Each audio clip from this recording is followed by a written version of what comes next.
in which the government can work, which NGOs can work in, is fast closing. The windows closing.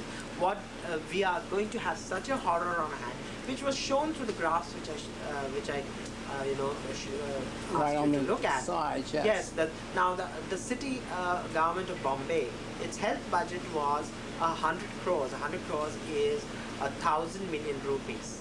Okay. It is now 300 crores. Within 5 years, it's tripled. And that's 25% of the whole budget. And that's because people are getting sick. Of course they're getting sick. It's obvious. It's because they're getting sick. They're not going to just increase that budget because they love Well, you're having the other things like the tuberculosis exploding. We There's had, see, 60% of all new tuberculosis cases are positive. So you already know that that's an opportunistic infection that's come in, riding on the HIV pandemic. All the older diseases like Kala Azar has come in. Malaria is this. Herpes and other STDs have got. You can make out that this is a clinically AIDS. You don't need a proper diagnosis. The moment you look at something like worms, intestinal worms, they're all out of control. You see? Obviously you know that it's opportunistic infection that got out of hand because of HIV. Now you don't have to test many a time for this. Like genital warts, that they've got out of control. The new genital warts they're seeing are so awful, they know it's clinical AIDS. Now, is this causing any change in the behavior of gay people or the general population? I mean, are they starting to have warning campaigns? Don't go to bed with someone without a condom, you may risk your life? Look, the information awareness is there. But whether this awareness... But is there a real campaign in the media? I mean, yes, does the government try to... There is to the limit that is there in the papers, is there in government propaganda, is there, it's shown on cinema screens. But whether it's sunk in, whether there is a modified sexual behavior now on the cards, whether we have no idea. Well, how about among gays in your own circle, middle class gays? Well, according to me, Randy, there is some form of modified behavioral change coming, but we have no method of evaluating. We don't know whether condom use has gone up. We don't know. We know that now condoms are being distributed at gay parties. That a lot of gay men do use condoms. We know that we can see condoms in public toilets, in parks, where men are having sex with men. So it's some indication that safe sex is being practiced. But there is no method of quantifying or qualifying this sexual behavior, modified sexual behavior. Is that very clear? Yeah, when you go on TV, are people more fascinated with your being a homosexual, or do they use the AIDS as the minute homosexuality come up, do they immediately start talking about the AIDS problem and this may be a disease that you people are spreading? I mean, is there any of that goes on? No, the interesting part media? is the attack is always on how I look.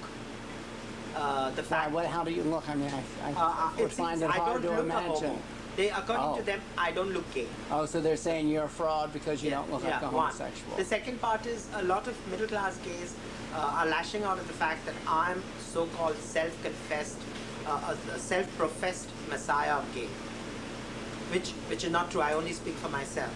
I don't. And what you're telling me is they avoid you on the street because they feel that you're well known. Because they're afraid of me as a gay person, not because I'm a disease carrier, but I am some sort of intruder, into a very comfortable world. Up to now, they've been very comfortable with the concept of having sex with men, having a married a wife and children, and everything is tickety-boo. There comes Ashok Kavi and says, look, what you're doing is wrong. You are in serious trouble because you're a married gay man, you're putting your wife at risk, you're putting other men at risk. And what is this rubbish called heterosexually married gay men? You're married? I'm not married, I'm single. Oh. I live with my mother. Yeah. But when I say that, people get very uncomfortable. And this discomfort is sort of thrown back at me through hostility. Do you get any mail? Well, not just hate mail, but when I was an early gay activist, I found that I got a certain amount of support from heterosexuals that would come up to me on the subways and say, I saw you on TV or I heard you on radio, and I just want you to know I really think what you're doing is very brave and really needs to be done. Oh, yes. I mean, I'm sure there were those that didn't like it, but those that did like it went out of their way to come over and sort of encourage me more so, I think, than the homosexuals You're did right. at the time. There have been straight people who come to me and say, look, I'm straight, but I think you're doing a great job. Carry on with it. I know a couple of gay friends and they're petrified of you. You know, that sort of thing is there. But according to me, someone who's sexually secure is not afraid of me. But someone who's sexually insecure, questions his own identity, his sexuality, is worried about that. Because he sees someone who seems comfortable with his sexuality. You know, I know a very big lawyer in Bombay, and once he came into the bar where I was sitting, and he said, "I don't want to sit next to you." So I said, "So what? Buzz off." No. The problem with you is people like you are really screwing up the scene. You know. So I said, "What way?" "No, don't talk about it. Just do it." I said, "That's because someone like you." That was exactly the arguments they gave to early Mattachine when Right. they'd say, "But we want them to know that everybody wasn't a drag queen," and Right. they'd say, "As long as everyone thinks that every homosexual is a drag queen, Right, it's fine. I am safe." Yes. Because I'm not a drag queen. Drag I queen. look like a normal That's person, and we don't want the public to know Right. that homosexuals look just like them. Exactly. We have dealt with that same subject in this cover story called De-Identity.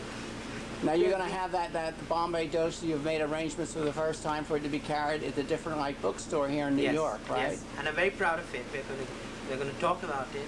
We're going to sort of advertise it in Bombay News. That we have a presence in New York. Now you showed me the picture of the people that put it out. There were only 10 of you. How many activists do you really have involved? Well, we have a lot more if we have to call on them. The Right. point is that we need to train them. Actually, there are only 3 to 4 people who are really active on Bombay News. But it's always like that. Soon the circle widens, it grows bigger. But I'm saying, Some how people many are- gay activists do you have in India? You were showing me a chart. They showed there are now 9. Originally, there was groups. just your group 3 Yes. years ago. Now Yes. you have 9 groups. Yes. Are these just people with mailboxes in some cases, or are some of those groups actually viable and decent size? So, most of these groups are only with mailboxes. You know, they're just listed. Nobody answers the letters. Nobody comes to meet you if you need help. There's no pretest counseling, even though they say they're offering it. But the Calcutta one is very active. The Bangalore one is getting very active. The Lucknow one has just got registered. You know, the Delhi one is inactive. You know, as the need arises, the structures will evolve. Like the Lucknow one is of married gay men. You know. The Calcutta one is mostly college students, they're professional. The Bangalore one is of computer, there's software experts and they're accountants and architects, you know, because Bangalore's a city like that. It's full of professionals. But it's mainly middle class. You know, one thing happened in the States, it was all middle class gay white males in the beginning, and this is something later on the other groups got involved. You start having more minorities, like that. more. It's like that always because the middle class always has more spare time, more disposable time, disposable money, More raw education material, too, more awareness of the more world. awareness of the situation around them. They're always caught between these 2 big grinding stones, the rich and the poor. Right. So they're bound to be the harbinger. But I detest this attitude and condescending attitude of people who say, only the working class can do it. You see, this sort of fascination and But now patronizing I don't know this much about Indian society, but I've understood from a mutual friend, you're a Brahmin.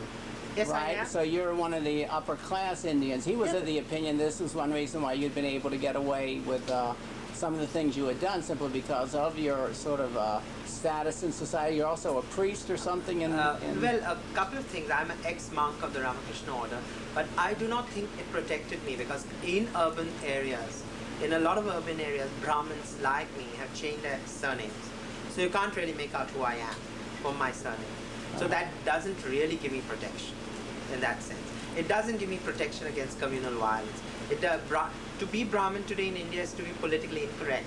You don't get jobs if you're Brahmins. So what's the big deal? But So- you still have a caste system there of sorts, don't you? I mean, I know the And caste untouchable as a- issue as is a supposed to political- be passé, but it still exists, right? As a political structure, it exists because you're not an individual, even though the Constitution of India assures you individual rights, but the Constitution of India also accepts collective rights of caste, and therefore caste has become an important political formation. So in a gay bar in India, would you find untouchables or low caste people mixing with more higher you class see, people? among the westernized lot, it doesn't really matter which caste you are. You see, as long as you've got the money. There's a class structure that counts. Oh. You know. Now there's this constant Marxist hopping. But in America, you know, one of the great equalizers is sex. I mean, in America, you would go out and possibly find the brain surgeon picking up the busboy from the Chinese restaurant. Absolutely, but that's the same thing is happening in India.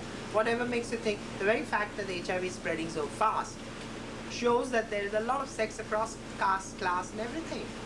I mean, that is an absolute material indicator of the fact that there's a lot of sex going on among classes, among castes. And it's an equal leveler. The only point is it's a slow process than what is happening in newer societies with no traditions like America.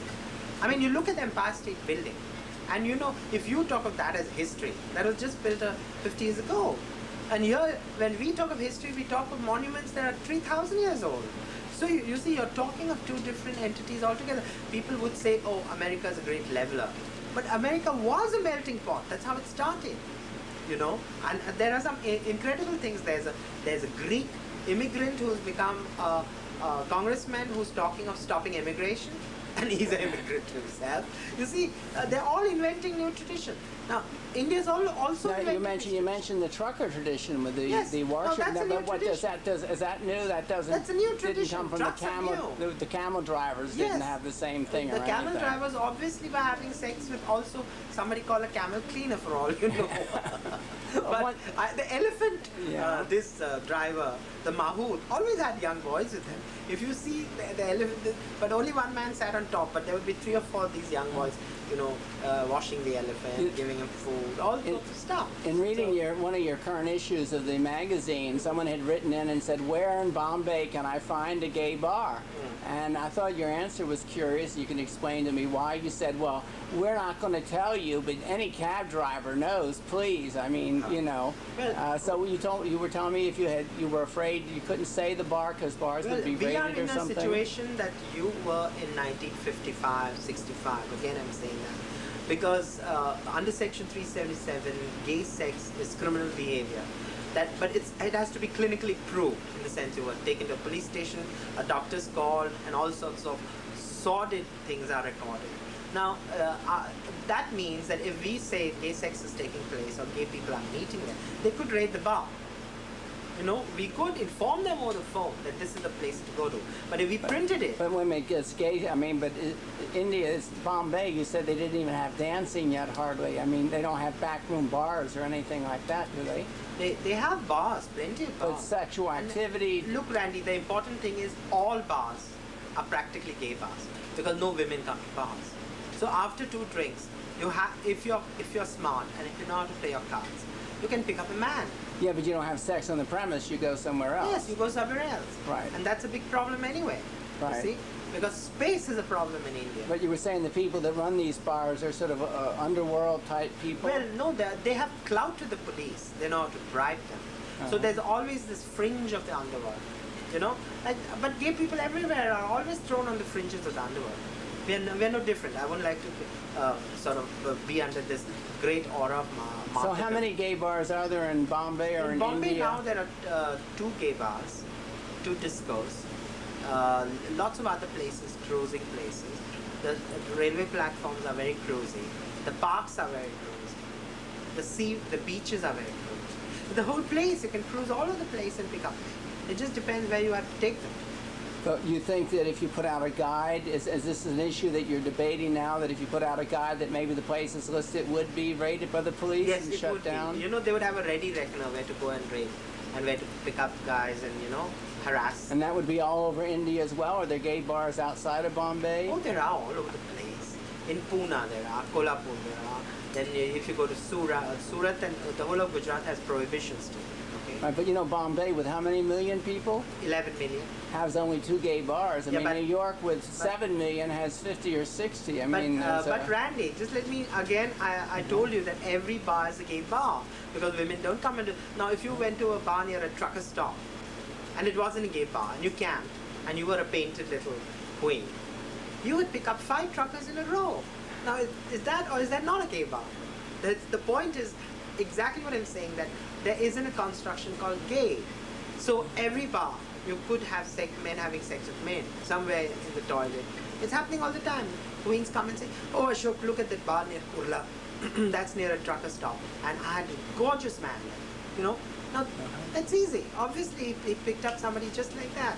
He had no problems at all. And we verify that to somebody else. You see, if 2 or 3 people say, then we go then, you know, sort of camp it up a bit. Do you have a model penal code here in the United States? And also, I think in England, there was a legal group that studied the law and came out with what they said would be a model. It was the Wolfandom report. It was the Wolfandom report. Right, that in England, and here it was the model penal code. Do you have anything like that in India, which has been proposed, or which is something that has a small... First of all, we are trying to challenge the Section 377 in determining what is unnatural sex. Oh, it just says unnatural sex. Yes, it's just sex against the order of nature. Carnal knowledge against the order of nature is punishable with 10 years, rigorous improvement, or life imprisonment. Now, do many people ever get such sentences? Since independence, only one case has come up to the Supreme Court in 1983. It was between 2 consenting men in the state of Bihar, which is in northern India. And the judge did give both men 3 months rigorous imprisonment.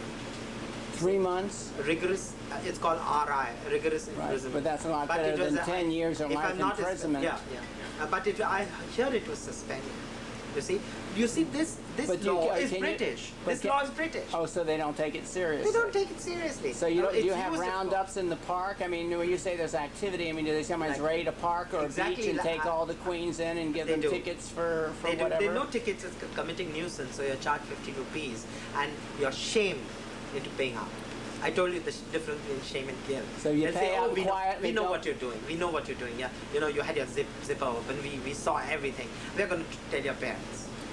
So, of course, 50 rupees or 100 rupees. But does the paper, you know, there were papers in the United States when they'd raided a gay bar. Chicago was a case in point that it was one thing to be arrested in a gay bar because that's just a fine, but the paper would print John Smith was arrested in such and such gay bar, and he works as a teacher at such and such a school, and I mean, people would have terrible social ramifications. No, we don't have anything like that. But if you are caught in an act, and it becomes a police case, and it is in the diary, then that diary can be reported, you know? It is a cognizable offense. I have one other thing which is a little bit related, just because this movie star that was caught with a hooker in the car made a big spin in the front pages of all of American papers. He was caught with this black hooker in a car off Hollywood Boulevard. Oh, what's his name? Hugh. Oh, he has a new $7 million. He gets $7 million a picture, and his new picture just starts this week. But anyway, it made a big scandal, and you know, he came out and apologized to his model girlfriend, who we can only assume wasn't satisfying his sexual desires if he ended up with this hooker in a car. But I've noticed it seems that in India there seems to be a much more tolerant or accepting or understanding or at least different attitude towards the whole concept of prostitution. Is that true in gay life? I mean, do you have a lot of hustling in gay life in the United States? You have all these ads in the paper, but yet in a local bar you find a very anti-prostitution mentality. Oh, I'd never pay for it. Yet you wonder where do all these call boys get their phone calls from that run endless ads in the classified sections. We have a very hypocritical attitude towards prostitution in male society in this No, but that sort of attitude is there in all patriarchal societies, except for the fact in India that prostitution had a recognizable sort of good face to it. Prostitution was recognized, the courtesans were recognized as civilizing influences on young men, you know. So that institution has been slightly modified. Is it legal? Is prostitution legal? Prostitution is legal, but living off, there's a clever little British trick here. Right. Living off the earnings of prostitution is illegal. So what you're caught for is living off the earnings of prostitution. Prostitution itself is In other words, they'll arrest a prostitute for living off her own earnings. Yes. Because in England it was that, you know, you could be a streetwalker, but you could hang out a plank that said, come upstairs one flight, and Mary's available at such and such. That's called soliciting. Right, right. Now soliciting is of course not allowed because it comes under the Public Nuisance Act. You see, these are very clever old British rules, which the modern Indian elite is using to the best effect. It's using it to exploit the people. Just like homosexuality is exploited by the police to harass and extort money. How about open attitudes towards sexuality? I mean, here in the United States, you have video parlors. You can go into certain select sex shops, and you have a wide range of pornography. Do you have that type of thing available in India? No. There's a lot of pornography. There's a lot of blue films circulating, what I call pornographic films. But they do not. There's this fabulous lid of puritanism. It doesn't happen in our society. Everything is happening. Around the corner, you'll see the shop. I call it the convenient blind eye, you see. It's there and it's not there. It's like exactly like homosexuality. You'll have this huge religious gathering where a lot of sex is taking place. And Homosexual sex? Yes. Is there any heterosexual too? I'm or sure, but there are mainly- no women there. They don't come out. So there you are. So you see, you have a free day for gay men. You were even showing me also a picture of the size that I didn't have a projector to photograph. There was an opening of some theater, and you pointed out to me that in this crowd of several thousand, there were almost no women. No women. Very few women. So what I'm trying to say is that the cities are full of single men. That was another thing you were saying, that Yes. now the rate is 929 Per thousand men. Right. It was 972 at the beginning of the century, 1901, and now it's down to 929. This is only which means 929 females for every yes, 1,000 men. For every 1,000 men, which means approximately 100 million women are missing. And this is because of This is a general This is because they kill female babies or abort them, or yes what? and no. It also means that female children are not well fed, so they die. There's a higher mother mortality among postnatal mothers. There is female infanticide. There is female feticide. You see, so all this has distorted the figure on an all India level. But in the cities, it's worse because the industrial workforce, 30 to 40% is migrant labor. They can't afford to get their wives in, which means there are 10 men living in a dormitory. You know, obviously they're going to have sex with each other. There's no way for. So you call this, you had a term for it, social? No, it is called situational homosexuality. Right. Okay, but this situational homosexuality is, whether one likes it or not, it exists. It's there in the structure under what you call men having sex with men. You cannot say, oh, that cannot be taken as a real homosexuality. Now, how about It's all very nice to say that. How about lesbianism? I'm touched sure on because there that. are particular industries like cigarette rolling, the Indian cigarette, you know, is a leaf. It's called the tendu leaf. It's rolled, and only women do this. You see, there are industries like.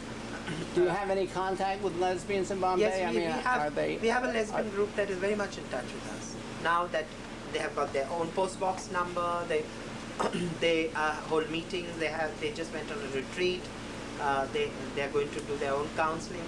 Great. They're very we support. But they're much more oppressed in India because of the They're lower bound to be status because of women are right? oppressed. Right. So what you need is firstly equality for women, true freedom for all people as we hope and wish to have, and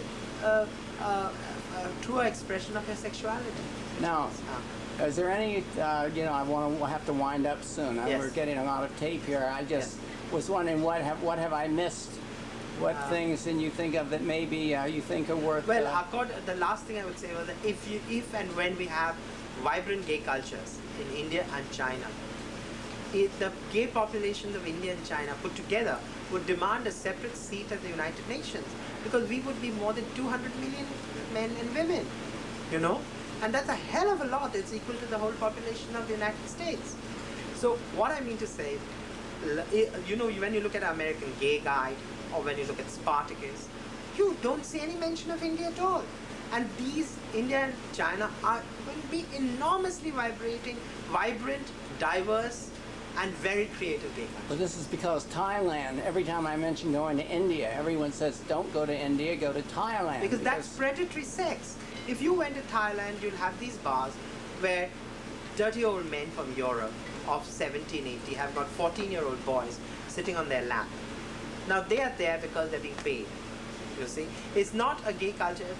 That type of gay culture, all the bars in Thailand, gay bars, are owned by Americans, for information. There's been a very good survey on that, you know. So what you have is American construct being zapped in on Thailand. You're not having an organically grown gay culture. Now, if Americans feel comfortable with that, they're welcome to it. But the argument, one of the arguments, someone I know that likes India says that being able to speak English when you meet, an educated Indian, I know myself, I find it very difficult going into foreign countries where there's a language barrier. I mean, it makes speaking pidgin Spanish or something is so difficult as a way to communicate. Well, Randy, let's be very clear. The fact is that Thailand is geared to this traffic. You see, Thailand knows how to keep gay and straight men who are come looking for sex. It's a sex tourism industry.